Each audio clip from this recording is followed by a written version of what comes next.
বিসমিল্লাহির রহমানির রহিম। আসসালামু আলাইকুম।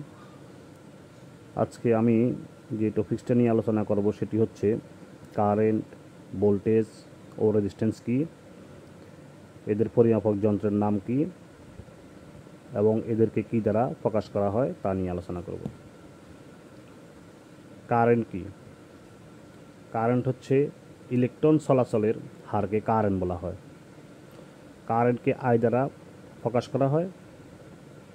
আর কারেন্টের এক হচ্ছে অ্যাম্পিয়ার। কারেন্ট পরিমাপক যন্ত্রের নাম হচ্ছে অ্যামিটার। এরপর ভোল্টেজ কি? ইলেকট্রন চলাচল করার জন্য যে চাপ প্রয়োগ করা হয় তাকে বলা হয় ভোল্টেজ। ভোল্টেজকে বি দ্বারা প্রকাশ করা হয়। ভোল্টেজের এক হচ্ছে ভোল্ট। আর ভোল্টেজ পরিমাপক যন্ত্রের নাম হচ্ছে ভোল্টমিটার। এরপর হচ্ছে রেজিস্ট্যান্স। কারেন্ট চলাচলে যে বাধা দেয় তাকে বলা হয় রেজিস্টর।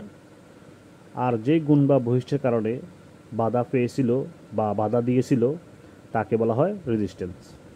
রেজিস্ট্যান্সকে আর দ্বারা রিপ্রেজেন্ট করা হয়। রেজিস্ট্যান্সের